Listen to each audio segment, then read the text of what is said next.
¿Qué tal? Buenas noches. Bienvenidos a Espiral. No hay peor error para enfrentar la crisis de violencia provocada por el narcotráfico que mirarse el ombligo. El fenómeno es global y si uno no entiende, es un bloque regional el que está sufriendo esta singularidad de la violencia, no vamos a encontrar políticas ni decisiones que modifiquen la situación. En ese sentido, entender cómo es el narco gringo, así dicho con esos términos, cómo funciona del otro lado de la frontera, la dinámica de la venta de drogas, de dónde viene y hacia dónde va, se nos vuelve un dilema necesario de resolver. El día de hoy tenemos un panel extraordinario. Vamos a decir, son 3 libros concretamente, escritos justamente alrededor del tema, publicados por Random House Mondadori, que nos van a permitir hablar del narco gringo desde una perspectiva histórica y con especialización en las bandas criminales que operan de un lado y del otro de la frontera. Es el tema de esta noche, el narco gringo, con Jesús Esquivel, Carmen Bollosa, Mike Wallace, Joan Guilo, 4 personalidades en el tema, no tenga usted duda. Comenzamos.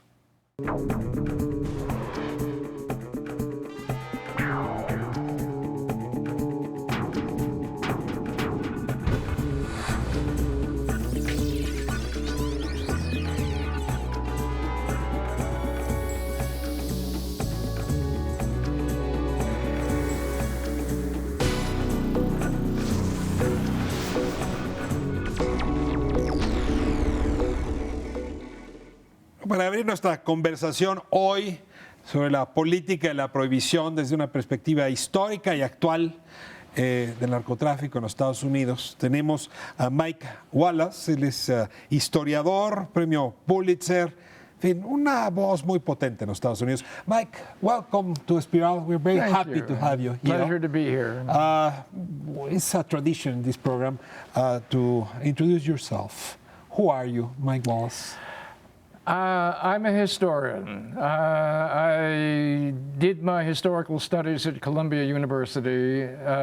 Probably my biggest experience in education was in Columbia in 1968, in the middle of the student upheavals, in which I played a part.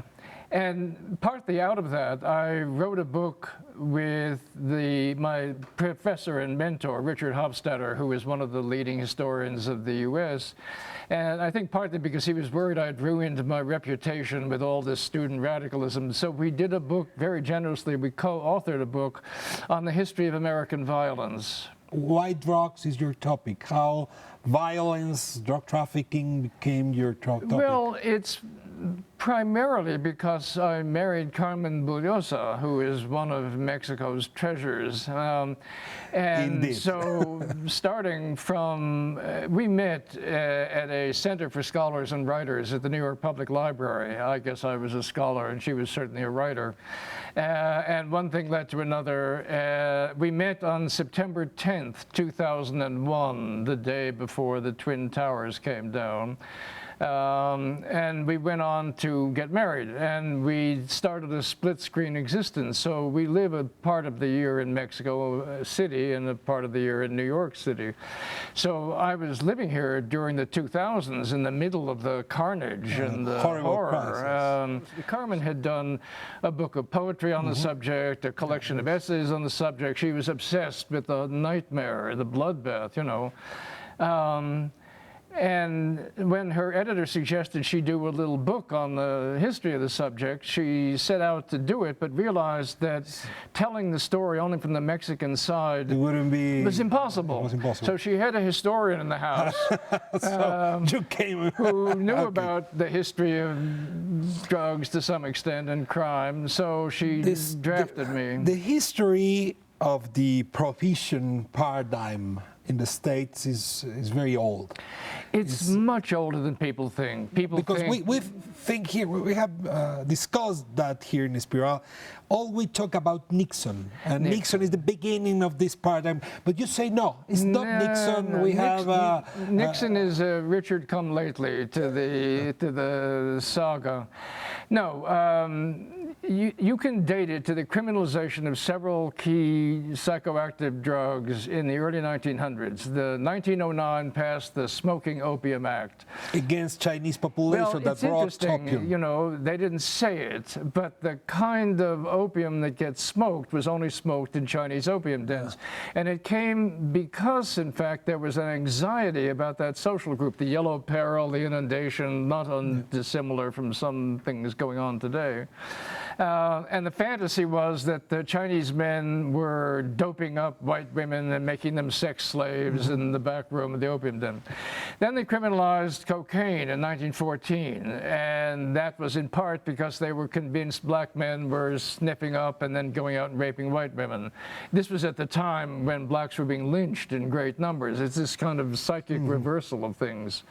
Then in 1919 comes alcohol. First in California and then in the whole country. The series of state efforts successful. They closed in on the big holdouts, among which New York, I'm proud to say, was one of the strongest. But then they overwhelmed it, and they put it inside the Constitution of the United States. What did the American society learn about alcohol prohibition? From the historical well, you point got of to view. understand that in the beginning, they thought this was going to be a miraculous transformation. One, there were real problems. Alcoholism is bad for the health.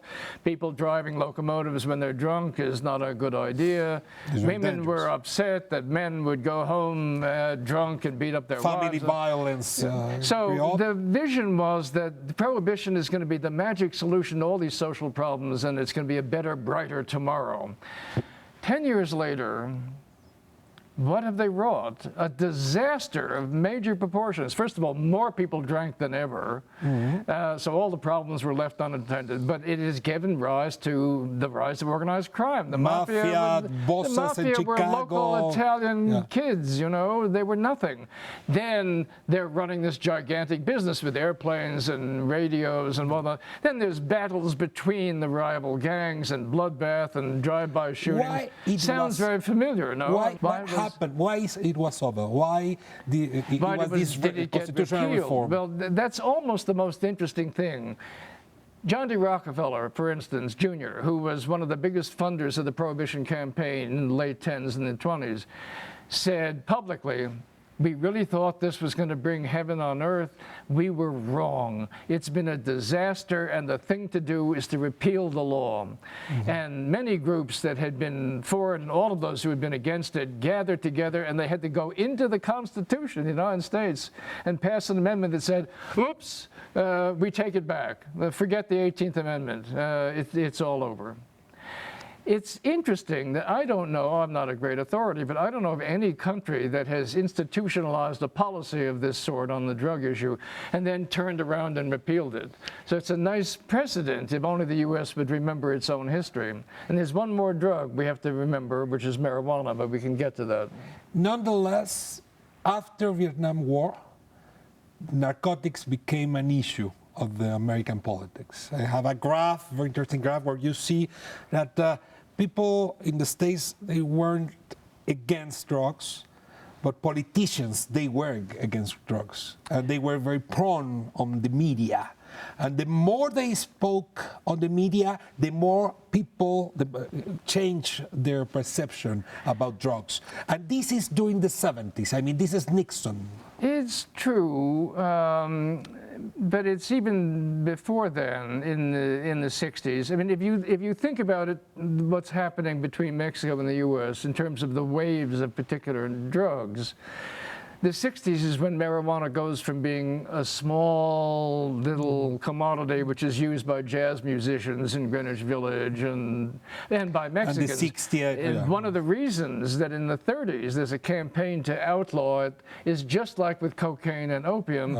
Now there's a target. Marijuana for Mexicans as opium was for Chinese people. Yes, and in this case, it's the Mexicans who were invited into the country in the 20s to work as cheap agricultural labor. Now it's the Depression, and now suddenly we don't want all these people. So most people don't know that somewhere between 500,000 and 2 million Mexicans, many of them naturalized citizens, were driven back across the border. Texas Donald was Trump empty of the- didn't invent this, unfortunately. There's distressing precedents.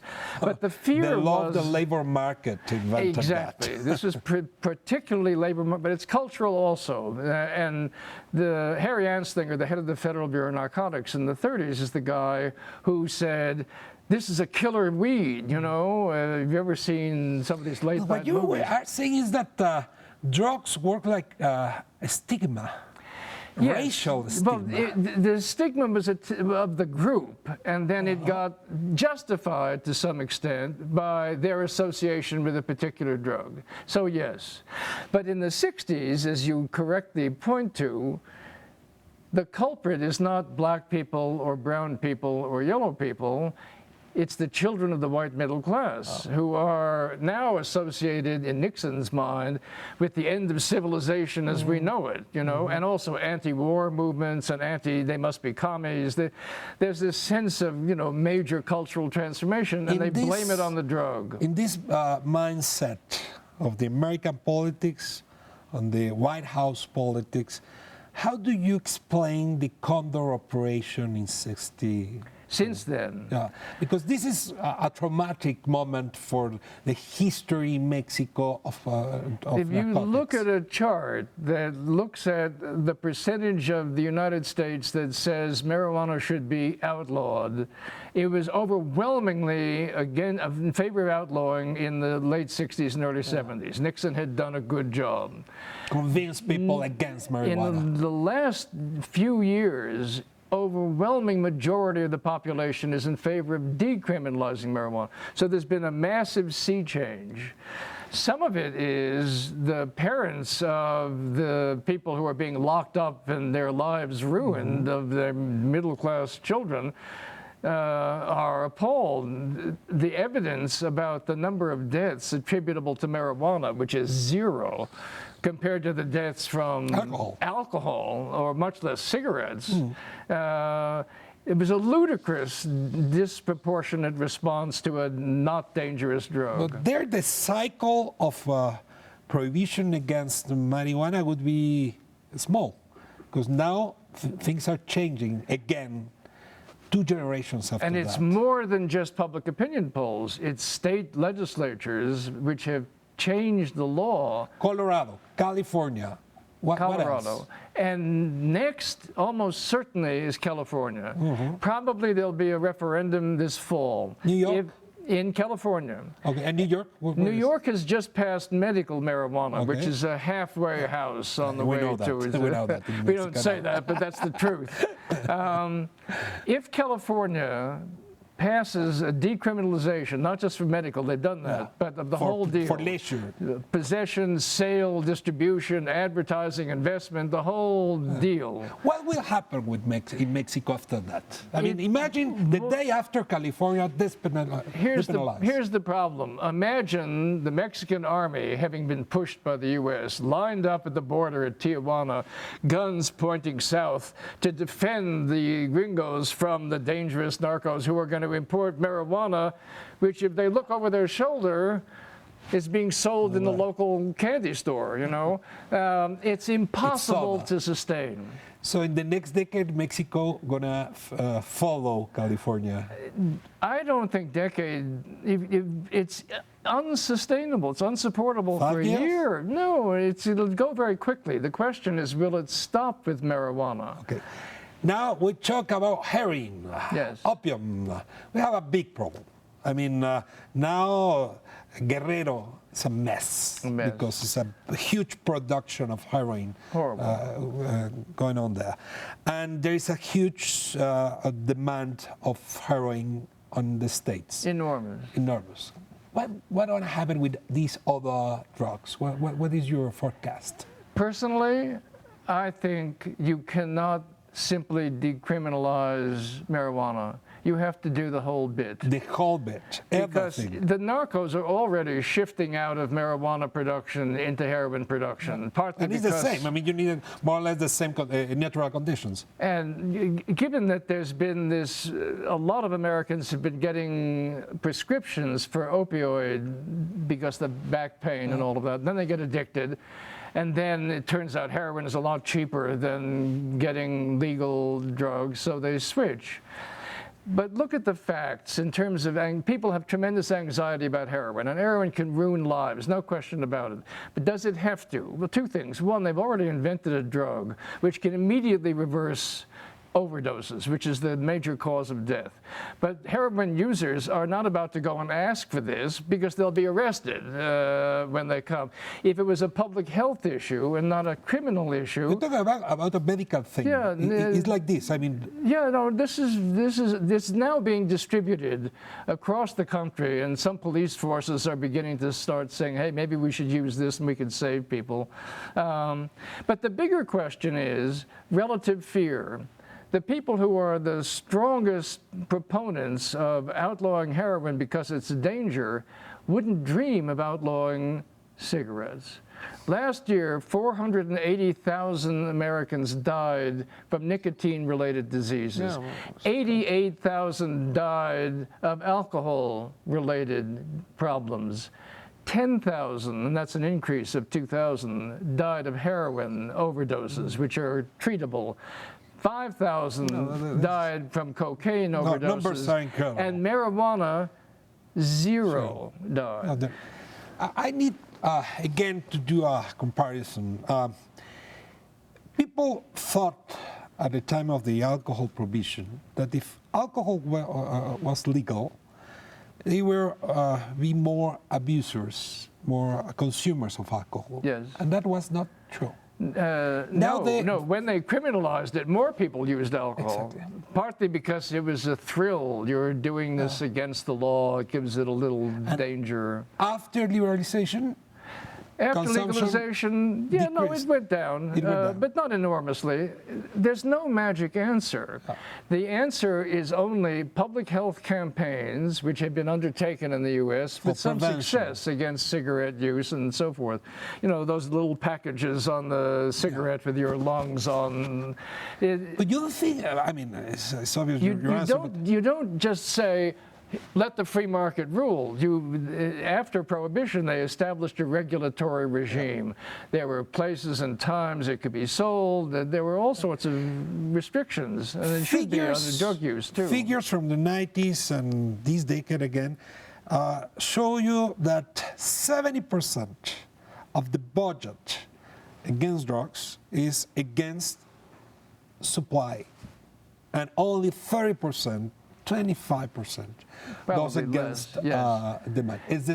I mean, goes to prevention. This is true. I mean, how to switch this budget problem? But the big news is that the 70% has been a complete failure. Complete failure. Complete failure. If you look at the price of drugs as an index of availability, there's virtually no change. Yeah. So the premise that it works is what's wrong. And secondly, if you look at the result of it, the result is massive incarceration of people, particularly black people and Latino people. And what's happening now in the U.S. is a series of constituencies are emerging that are saying, time for a change, you know? Switch paradigms. Switch paradigms. And it's not only in the U.S. this is happening around the world. And there was a battle recently at the United Nations over this. The regime... So what you are forecasting is a switch of paradigm in the States that will be immediately affecting Mexico for the good. And everywhere else. There are some pioneers, Portugal, Amsterdam, you know, that have had, Uruguay is changing, but there are many other people who are saying, this doesn't work, and the only thing that's keeping it going is the United States pressure on people. Last question, was it possible for Mexico to switch paradigm without the states doing it first? If you look at the historical record, the answer is a clear no. When Dr. Salazar Riniego in the 1930s in the Cardenas regime, he was the head of public health programs for drug policy.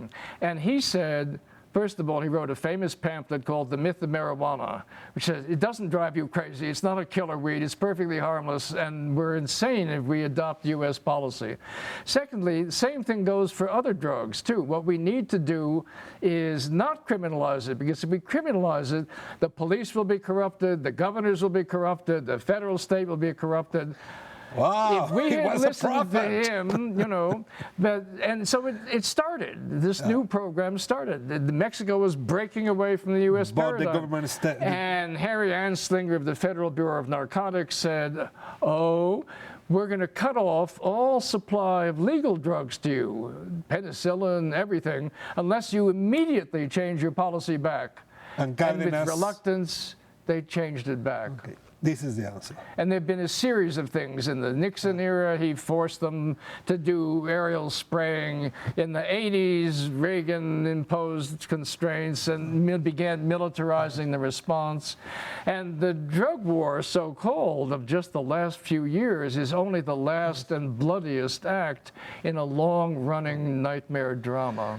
Mike, thank you very much My for pleasure. sharing your understanding about this subject, and as well for being with Carmen Bullosa. It's a very sure friend, yeah. That's my congratulations are due. She bring us here. Thank you very much, and where we need to talk about this in the next months because I'm with you, but we need to know first if Donald Trump gonna do this paradigm switch, or this will be the task of Hillary Clinton. But this is another topic. Another topic. Thank you very much, Mike. But- Regresamos un momento para seguir hablando sobre la dinámica del narcotráfico en Estados Unidos. Hay un muy buen texto de Jesús Esquivel, buen amigo periodista, que nos va a permitir justamente continuar esta conversación esta noche. Quédese con nosotros, volvemos.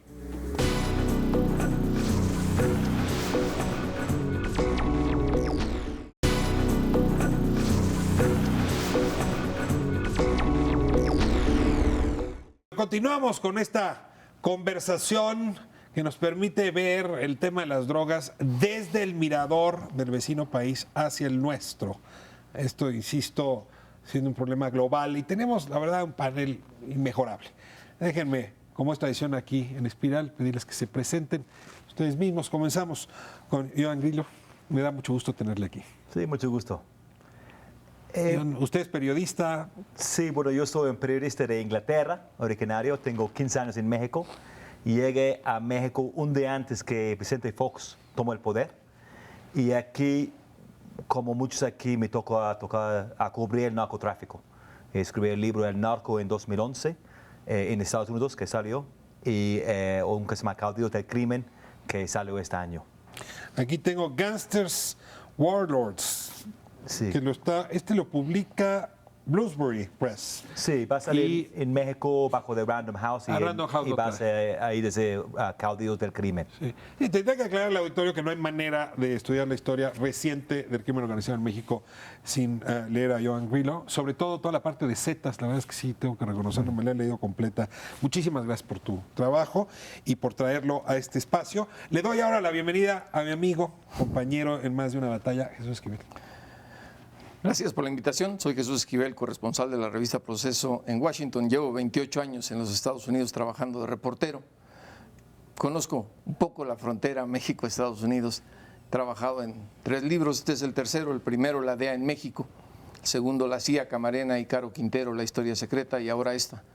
Los narcos gringos, que creo que pueden colaborar en algo para entender quiénes son los que mueven la droga, quiénes son los que distribuyen la droga, quiénes son los que se benefician y dónde va el dinero y hasta qué participación tienen las narcas gringas, que sí las hay, y el racismo que también está involucrado en el tema del narcotráfico. Te agradezco mucho y creo que le pone una perspectiva distinta a la discusión, porque pues, si no hubiera narcos gringos, quién sabe cómo les iría a los narcos mexicanos. Exactamente, a lo mejor no serían tan poderosos. Y bueno, pues ya hace un momento revelé mi afecto por Carmen Bullosa, me da muchísimo tenerla aquí. Escribió el texto justamente con Mike Wallace, del que estuvimos hablando, la narcohistoria. Carmen, muchas gracias y te toca presentarte ahora. Bueno, yo soy poeta, soy novelista, he sido escritora desde que tenía 16 años, toda mi vida he hecho esto. A raíz de los cuerpos caídos en México, del baño de sangre en México, me he obsesionado, como todos nosotros, en el tema. El último libro que acabo de publicar con mi marido Mike Wallace lo aborda desde una perspectiva histórica. Admiro mucho el trabajo de Joan Grillo, lo leí porque el tema me obsesionaba. Por supuesto que te leo siempre por lo mismo, porque son los que saben. Yo en realidad no soy sino una mexicana, escritora, que he necesitado darle una cierta cordura narrativa a la pesadilla que estamos viviendo. Muy interesante, pero sí estas crisis nos educan incluso a los que no somos especialistas, ¿no?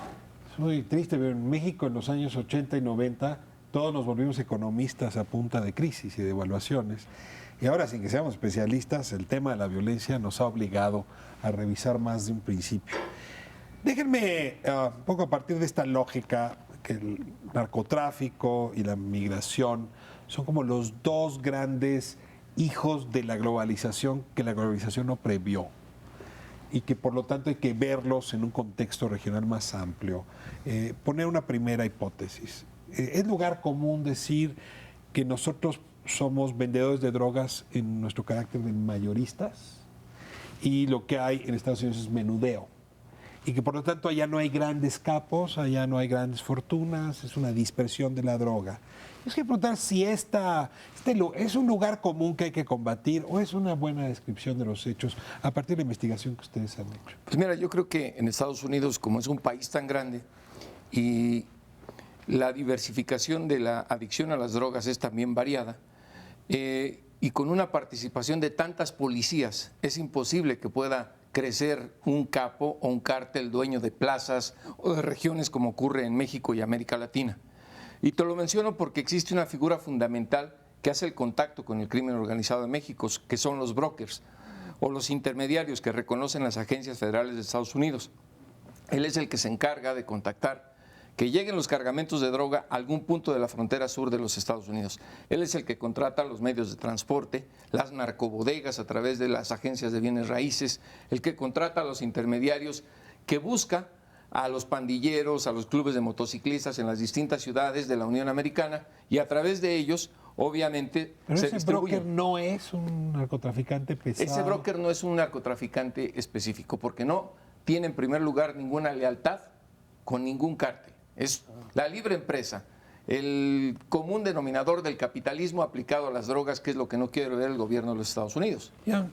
Y sin embargo, tú has documentado el intento de ciertas organizaciones por repetir el control del territorio que en México han tenido.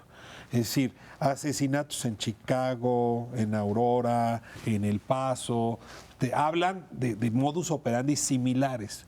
Lo que pasa en esta es que en Estados Unidos la policía ha mostrado mucha fuerza en responder a los homicidios. Cuando los Zetas empiezan a dejar cuerpos en el sur de Texas, empiezan a matar gente ahí, hay una respuesta muy fuerte contra las Zetas ahí, mandan mucho a las cárceles. Y los casos más grandes que ha sido en Texas son contra los Zetas. En los 80 hubo grupos de jamaicanos, de Jamaica, que estaban vendiendo drogas, piedra y drogas en las ciudades. Y empezaron a matar mucha gente. Mataron como 1.400 personas en Estados Unidos. Hubo respuestas muy fuertes. Entonces, ¿qué pasa? Los cárteles aprenden que en Estados Unidos no matan tanto. Y aquí en México o en Jamaica o en Honduras matan como quieran. Y esto es su modus operandi. Pero hablando del punto de mayoristas o menudistas, yo creo como gente como el cártel de Sinaloa, como Chapo Guzmán, ellos interesan los miles de millones. No interesa estar en la esquina vendiendo piedra, vendiendo cocaína. Están viendo estos grandes premios que hay. Pero realmente, si lo ves el dinero en total, 1 kilo de cocaína se vende en la frontera en unos $30,000 y se vende en la calle en 100,000 o 200,000. Entonces realmente hay mucha ganancia que se queda ahí entre mucha gente. Y es más dinero y por lo tanto caben más jugadores. Sí. Cuando yo me pongo a ver películas antiguas de Estados Unidos, o incluso algunas modernas, aparecen personajes como Al Capone y otros gángsters similares que podríamos asemejar a nuestros gángsters mexicanos. ¿Qué pasó? ¿Por qué no siguió esa tradición de grandes capos gringos viendo la historia estadounidense? Es evidente que el sistema mexicano ha funcionado fantástico. funcionó fantástico para hacer grandes emporios con la división de plazas que en los 40 funcionó tan armónicamente, 40, 50, todavía en los 60, 70 empezaron a craquelar porque la supervisión del Estado para que funcionaran las plazas, corrompidos los oficiales estatales como unas especies de supervisores del terreno que se estaban peleando, funcionaba ese sistema. Ya no funcionó desde la cocaína porque los capos se volvieron más ricos, el Estado disminuyó su poder de coacción o de supervisión sobre ellos, entonces se deshicieron los sistemas, fueron deshaciendo los sistemas de plazas y además cambió el Estado mexicano. Digamos, era fácil dividir las plazas de un país entero cuando, aunque hubiera caciques locales, había un Estado rector, supervisor, llamémosle. Y en cambio, ya cuando tenemos capos más fuertes, que tienen más ganas de competir el botín, porque el botín es mucho más grande, porque la cocaína trajo mucho más dinero que la marihuana, o sea, los volúmenes de dinero se fueron haciendo tan grandes que los capos se hicieron ya no supervisables y encima de eso nuestra pirámide estatal pues se deshizo en otras partes, digamos, cambió la configuración del Estado, digamos, es un fenómeno complejo y entiendo, sin saberlo del todo, sino creyéndoles a ellos, que en cambio en el Estado americano contemporáneo no hay la posibilidad de construir esa pirámide supervisora que permita que después la distribución vaya por plazas, aunque uno piensa, bueno, ¿qué ocurrió cuando Reagan, cuando las agencias estatales de Reagan les daban a cambio de que en México entrenaran a los contras, en Estados Unidos les permitían abordar sus aviones y les cuidaban el territorio? Digamos, de alguna manera funcionaba entonces el Estado americano, pero no era el sistema de plazas y no permitía tampoco la configuración de capos totales, porque es un sistema distinto. Déjase con esta argumentación porque parece interesante. Para que un cártel se haga triunfador, requiere hacer dos cosas: eliminar a sus adversarios y comprar a la autoridad. Pregunto si en Estados Unidos esas dos reglas se pueden cumplir. Es decir, enfrentar a tu adversario, al vendedor de enfrente, hasta aniquilarlo, sin pagar consecuencias. Y dos, si es posible comprar a la autoridad. Mira, hay que hablar de lo que está ocurriendo para poder entender tu pregunta, o explicarla más bien. El cártel de Sinaloa, que se ha apoderado del mercado de la heroína y de la heroína blanca que ahora está produciendo, ha sido bastante estratégico en evitar dejar huellas. ¿Y por qué? Pues porque atrae a la policía, atrae a las agencias federales. Y la mejor manera de evitar esto es crear una revuelta allá. Incluso, es decir, pleitos entre pandillas, pleitos entre distribuidores. Para que se distraigan. Sí, efectivamente. Pero, por ejemplo, te menciono un caso muy específico que ocurrió cerca de Washington, en Baltimore, una ciudad peligrosa, una ciudad violenta, una ciudad con muchas pandillas. Se empezó a distribuir heroína blanca procedente de México. La DEA empezó a investigar a los distribuidores que estaban vendiendo esa heroína, que son gente que ni siquiera sabe qué es del cártel de Sinaloa, pensaban que era heroína asiática. Detienen a un muchacho de 19 años, lo hacen testigo protegido, que él no sabe absolutamente nada de la estructura de los cárteles en México, y empieza a denunciar a un grupo de traficantes de heroína asiática. El cártel salió totalmente limpio, sin gastar una bala, sin llamar la atención de las autoridades. Ahora, no compran, hasta donde yo sé, autoridades de altos mandos y no compran ni siquiera policías. Son los policías que han trabajado en la lucha contra el narcotráfico los que caen en la tentación de ganarse algún dinero con los narcotraficantes menudistas, pero terminan tras las rejas. No toca la parte alta del Estado. No, imagínate el escándalo político que sería en los Estados Unidos. Ver un gobernador metido en el efectivamente, tema. Lo hacen renunciar, digo, no como aquí en México o en América Latina, sería un escándalo mayúsculo. A ver, Joan, réplica. Creo que no es necesario completo controlar territorio para vender drogas en menudeo. Yo crecí en una ciudad en Inglaterra que se llama Brighton, con un uso muy alto de drogas, muy parecido de Estados Unidos, y parecido como la venta. Y mucha gente está vendiendo en sus casas drogas a amigos, a conocidos, al mismo tiempo. No hay tanto violencia. ¿Qué necesitan? Son clientes. Encuentro mis clientes y lo vendo. Lo mismo, si estás en Nueva York, hay muchísima gente vendiendo drogas a manera de menudeo.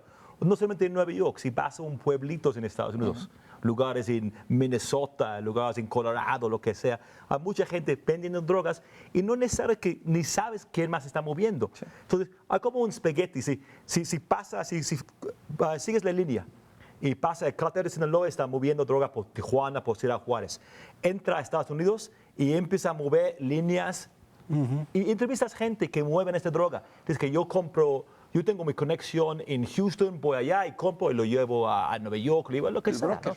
y cruza mucho. Pero regresando un poquito sobre la cuestión de capos mexicanos o capos norteamericanos, sí hay personajes grandes de venta de drogas en Estados Unidos. O sea, ¿hay Al Capone del siglo XXI? Mira, hubo gente como John Gotti, por ejemplo, de la mafia, que su organización también está moviendo droga. Hubo, por ejemplo, Rick Ross, un afroamericano de Los Ángeles, que fue muy importante en mover la cocaína en este tiempo, en esta parte. Pero lo que encuentras más que grandes capos son mucha gente mediano ganando muchísimo dinero. Pero también en México realmente encuentras algo parecido. En Sinaloa hay esta figura grande de Chapo Guzmán, pero abajo de esto hay mucha gente a nivel medio sacando mucho dinero de la droga. Tengo que ir a corte, pero les dejo sembrada la pregunta siguiente. No, yo necesito contestar algo de esta para después del corte, si me permites. Adelante. Tengo tiempo ahorita, rápido. La siguiente. Vamos a corte y regresamos. Quédense con nosotros, volvemos en Espiral.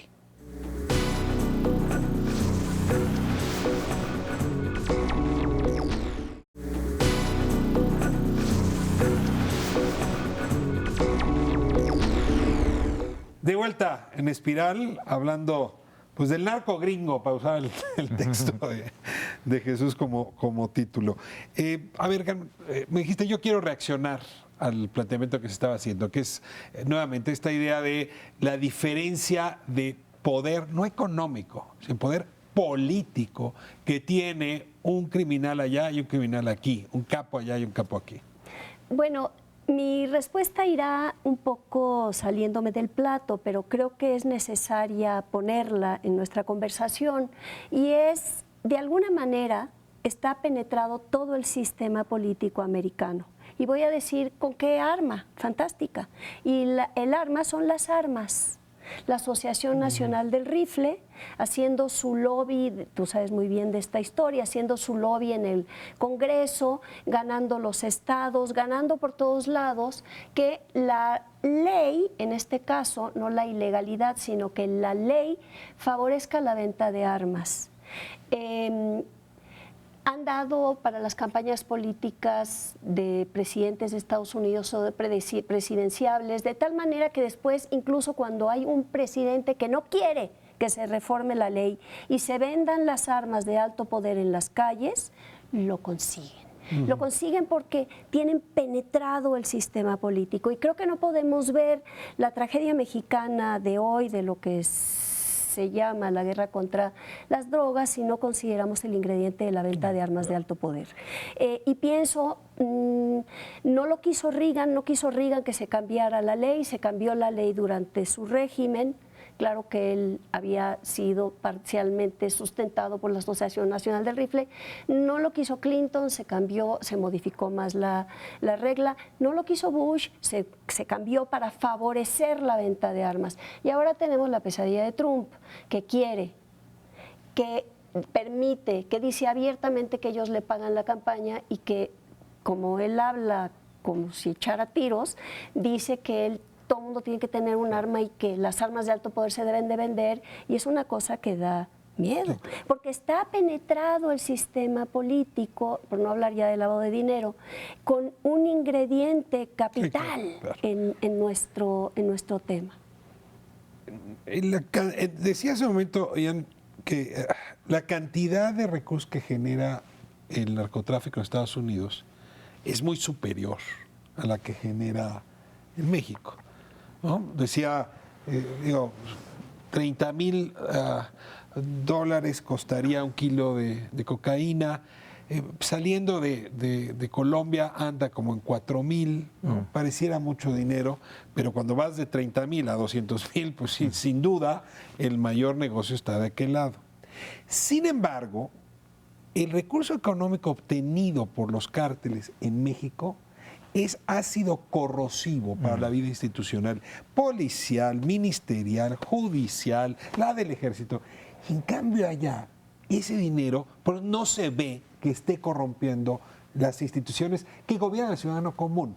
A ver, ¿por qué esta diferencia si es más dinero el de aquel lado? Porque no se queda la gran mayoría del dinero de aquel lado. Participan muchos en la venta y distribución de drogas porque es al menudeo y porque precisamente los cárteles, ese kilo de cocaína que llega a la frontera se reparte por muchos lugares y genera... El cártel solo quiere los 30,000 dólares, el broker se encarga de los 30,000 dólares y como lo vende en el resto del país es asunto de él. El dinero, la gran mayoría, se viene a México. De vuelta. De vuelta. Por eso existen las bajadoras y los bajadores de dinero. Por eso existe Bank of America haciendo las transferencias menores de 10,000 dólares que los cárteles contratan a un ejército de personas a través de un broker gringo para hacer depósitos menores de 10,000 dólares. Les dan 200, 300 dólares, deposítame 7,000 dólares. Y lo pueden hacer en todos los bancos de la Unión Americana. Entonces, ¿la mayoría de esa ganancia viene a México? Yo no estoy seguro en esto. Es muy difícil saber por las cifras del narco no son públicas. Pero una cosita, yo creo que la razón que es tan tóxico aquí en México, bueno, hay personas que piensan que podría ser 30 mil millones de dólares que gana anualmente en México. No sabemos, pero parece razonable. Que sería un 3% de la economía mexicana, un 3%. Pero este 3% tiene un efecto mucho más tóxico y muy peligroso para todo. Porque este dinero paga a las policías corruptas y lo convierte a las policías a narcos y a sicarios. Y paga para entrenar jóvenes con salarios bajos para ser sicarios. Tener este ejército de sicarios al mando del narco. Estas dos cosas creo que es explosivo. El hecho de que sea un país pobre, Carmen, hace que ese 3% tenga mayor poder de corrupción que si fuera un país con la economía que tiene Estados Unidos. Lo que yo diría es que México no es un país pobre, es una economía menor, pero no es un país pobre, lleno de pobres sí, pero no un país pobre.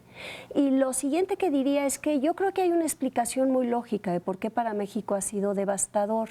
Además del ingrediente que trae Grillo, que es que sí representa una incisión mayor en nuestra economía. Pero yo creo que lo mayor es que el juego americano, el juego de Estados Unidos es, prohibimos la venta de drogas, nuestros ciudadanos las piden, ustedes nos cuidan la frontera y ustedes militarizan y ustedes tienen que usar los cuerpos de policía para pelear contra ellos y ustedes ponen al ejército en las calles. Nosotros llevamos una vida muy armónica y allá la hipocresía total, o sea, la venden y todo lo demás va y viene. Digo, vas caminando por las calles de Manhattan y todo el mundo va fumando mota. Hacen muy bien, no tengo nada en contra, yo no fumo por somos casualidad. Cómplices de esta circunstancia. No es que sean cómplices, Nosotros. o sea, somos... espera, porque también decir cómplices es fácil decirlo. Somos de alguna manera víctimas y hay algunos que se aprovechan de esta situación en México.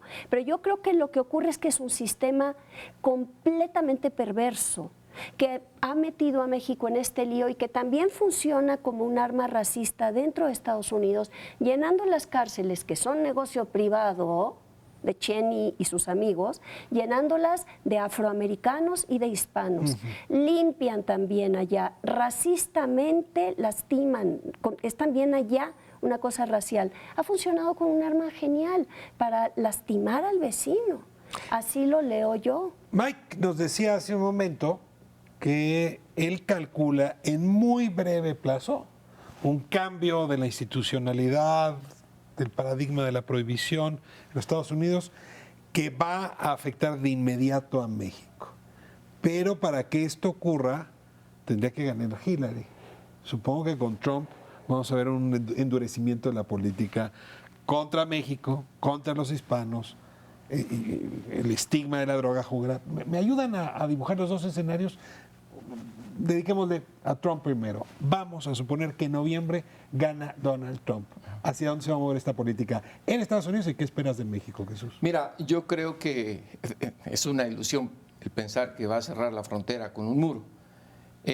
No veo, yo la verdad sí difiero en el hecho de que en un plazo mediano pueda, con la legalización de las drogas, reducirse el problema, aún con Hillary quien exista, porque los cárteles mexicanos, si en Estados Unidos alguien muerde una silla y dice que con eso se pone high, los narcos mexicanos van a llevar sillas a los Estados Unidos. Tienes el caso de la heroína blanca, que ahorita es una crisis, es una epidemia en Estados Unidos. ¿Quién iba a pensar que la cafecita o la negrita proveniente de Guerrero se iba a convertir en blanca, potente, más cara, vendiéndose en Boston, en Nueva York, en Maine? ¿Quién? Ni la DEA ni el FBI estaban preparados para eso. Con el tema de la marihuana, mira, ya hay hasta narcotráfico nacional de marihuana. La gente que produce marihuana en Colorado la está yendo a vender a otros estados. Yo lo veo muy complicado, la verdad, con Hillary, con Trump. No va a haber un cambio de política pronto. ¿No estarías de acuerdo con él? Yo creo que lo que Ahora, ¿nos iría peor o iría peor a esta conducción política? Yo creo que iría peor con una política radical como la de Trump, porque también radicalizas a los cárteles. Y el efecto sería peor para México en términos de crímenes, de violencia. Con Hillary yo creo que va a seguir la misma política. Parecido a Obama. Sí, porque lo que necesita Estados Unidos es una política de salud pública y de educación. Ahorita están preocupados porque los que se están muriendo con la sobredosis de heroína son blancos. Nos desgarran el corazón con las historias del New York Times, del Washington Post, que Dana Smith, de 17 años, estudiante, se murió por una sobredosis. También se mueren los negritos, los hispanos, los asiáticos. Es un racismo total. Trump versus Hillary en este contexto. Mira, la política de la droga yo creo que no depende a ellos, depende de abajo. Como dijo Mike, ¿Abajo quiere decir abajo del Río Bravo o abajo de...? No, abajo en Estados Unidos en términos de los estados y los movimientos. En California, como dijo Mike, va a ser un referendo, lo más seguro, en noviembre, el mismo día de la elección. Y si en California, el estado más rico de Estados Unidos, y en la frontera, si legaliza la marihuana completo ahí, va a tener impacto en todo Estados Unidos y en México. ¿Por qué en México tiene lógica de quemar marihuana si en California están vendiendo en todas las tiendas? Yo creo que ni Hillary ni Trump va a ir contra de eso. Pero si hay una ola de legalización en los estados, sí, que la Casa Blanca va a acompañar. Sí, yo creo que no Trump no lo verías actuando en sentido inverso. Trump es un tipo súper impredecible.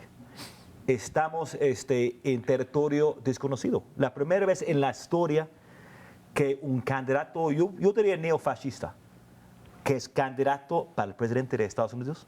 Imagínate, es impredecible, pero no sabemos bien en qué dirección va. Porque hay que estar claros que los volubles nunca cambian. Un día dice una cosa, un día dice que está en contra de Estados Unidos en otros países, intervenciones, y otro día dice que quiere invadir países. Entonces no sabemos dónde va a ir. Carmen, a ver, ya habías adelantado algún argumento. Sí, yo lo que pienso es que el factor, yo voy con Mike y quiero creer que va a legalizarse la marihuana muy pronto, incluso la recreativa, en la mayoría parte de los estados de Estados Unidos, y pienso que van a seguir con la legalización y que es parte de la campaña que ha salido en la prensa, mostrar a las víctimas de la heroína. Pienso que se va a empezar a considerar como un asunto de salud pública. Pienso también que es muy posible que México no pueda usar la coartada, que esto querría decir, si gana Trump, porque va a recrudecer la política migratoria. Y de inmediato los cárteles, como ya están haciendo ahora, van a pasar a distribuir otra sustancia ilegal, que son los trabajadores. Si recrudecen la política migratoria, va a ser algo terrible para México, porque no va a haber manera de aprovechar el cambio, digamos que sería un momento de oro para México, si México lo sabe usar. Se deja de considerar como un acto criminal vender drogas y usar drogas, sería el momento de articular de manera diferente, pero creo que va a ser imposible si tenemos a los migrantes que no pueden cruzar y que se recrudece la política migratoria o que siga como está ahora, que está fatal porque ya los cárteles han pasado a exportar personas y eso sabemos el costo humano que ha tenido, que es terrible, ¿no? Yo quisiera agregar algo. Medio minuto y medio minuto. Yo quisiera agregar algo, es que estamos hablando de Trump y Hillary como si fueran Estados Unidos un país gobernado nada más por el presidente. Yo creo que en el tema de la legalización de la marihuana hay que pensar que el Congreso sigue siendo dominado por el Partido Republicano, que se opone rotundamente a la legalización de la marihuana por motivos de política nacional, y es ahí donde creo que el propio Trump, si llegase a ganar, que lo veo muy difícil, va a chocar con Paul Ryan, que ya le dijo, puedes decir lo que quieras ahorita, estás en campaña, pero si llegas a ganar te vas a enfrentar a mí, que yo soy el presidente de la Cámara de Representantes y yo manejo la agenda política. Ve el ejemplo, ¿qué dejaron hacer a Obama? Nada. Cierras. Yo creo que yo estoy en favor de legalizar la marihuana y en otras drogas también. Hay que tener ese debate. Yo creo que sí puede reducir el poder de los cárteles. En negocios sí van a estar en otros negocios, pero ya están. En términos de tráfico de humanos, ya están completamente metidos. En efecto. Allá en la frontera, ¿quién cobra cuando cruzas el Río Grande de Tamaulipas a Texas? Te cobra el pasaje, la entrada lo cobra el cartel del Golfo o los Zetas. Correcto. No cobra la patrulla fronteriza. Sí, si llegas, si no acabaste en una fosa. O Por sea, eso estos es lo que mismos es actores. terrible, porque es lo que han hecho, ¿no? Es mercar con la gente sin ninguna humanidad, es una cosa espantosa. Se nos cerró la conversación, no saben qué delicia ha sido escucharlos. Me parece que a una discusión que está como muy endogámica le están aportando vientos frescos, están ayudando a pensar, como dicen, fuera de la caja. Gracias por sus textos, gracias por sus ideas, gracias por estar aquí en Espiral, a los tres. Nos vemos próxima semana, Canal 11. A usted le doy las gracias también por habernos permitido entrar a su hogar. Nos vemos miércoles, 10 de la noche, Canal 11.